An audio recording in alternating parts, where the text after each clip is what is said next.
Music news. Right. So Jay-Z reopened legendary Webster Hall with an Yes. intimate B-sides performance. This was actually something that I was very happy to be able. I didn't go, but I tuned in. I streamed it.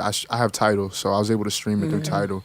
And one of the highlights of the night, he had a tribute to the late Nipsey Hussle with an a cappella verse about continuing the work that Nipsey was doing.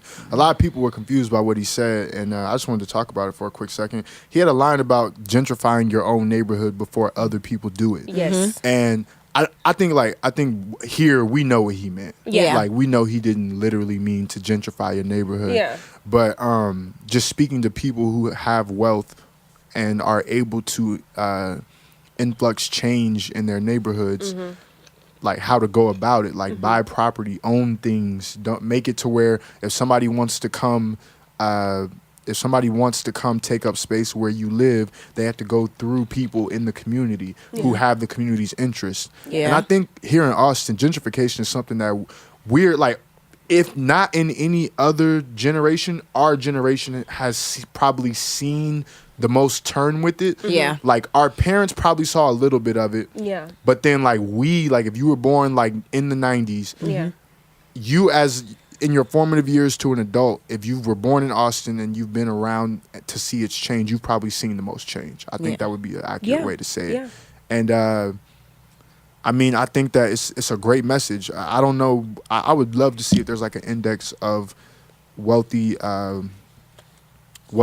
minorities from Austin or that live in Austin that care about that community in Austin. But I think it's relevant, man. It's really relevant. Yeah, it is. It is.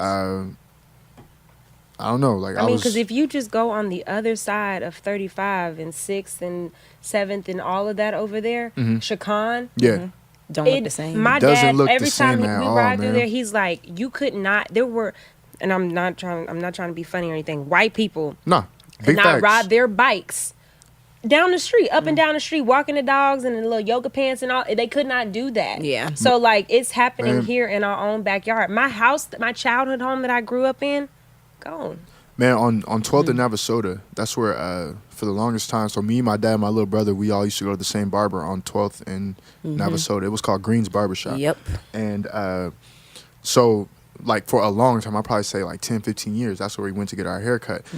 It looks nothing like it used to look. No. Like, and not only that, but like just to the comment you said about like white people, not only that they weren't around, but like it was hard pressed to see a white person around that area. Yeah. I remember we would go to that block and like we would go to the store, the cashier was black. Yeah. The people loading the truck was black. Yeah. The barbers was black. Yeah. The person who ran the restaurant across the street, black. Yeah. Hispanic lady on the corner, like that, Yeah, like yeah. that, like the person who owned the liquor store, Hispanic lady. Yeah. Asian lady ran another store down the, like Yeah. it was such a minority infused area, and now like it doesn't look anything like that, like at all. No, yeah. And so I think it's a real message, like Lord willing, everybody in this room get to some wealth, help your community, the things you care about, the people you care about. Yeah. You know what I'm saying? Like, I think that's important, and I was glad to hear Jay-Z speak about it because, of course, he's wealthy, but a lot of times wealthy people don't really care about stuff like that. That's So- Yeah, they just, they're so busy thinking, okay, I need to get out and Yeah, they not trying to just come worry back. about me. But I feel like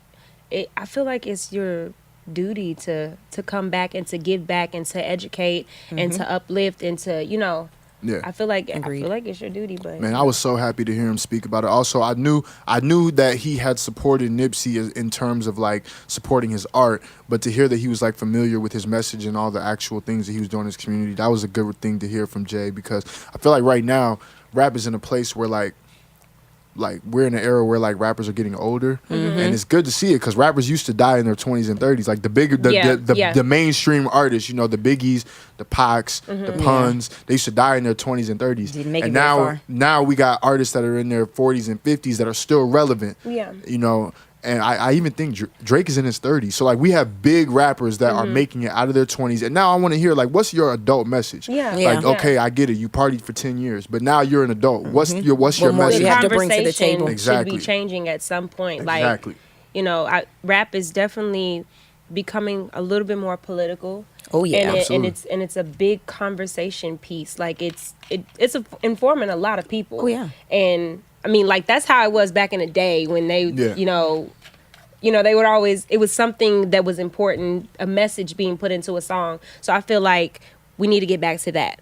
Absolutely. I agree. I think everybody's done popping bottles and, you know, twerking and all of that. Like, I mean, there is a time and a place for that, It's but restoring right the now, balance. Yeah. the state of the emergency that we're in right now, let's let our music heal our souls and Heal our people. Yes, and inform us, you know, because music is the universal language of the world. true. Everybody understands it. Agreed. So, 100%. get it popping. Wow. Hey, we Now gonna that keep, spoke volumes. yeah, absolutely. We're gonna keep it on music.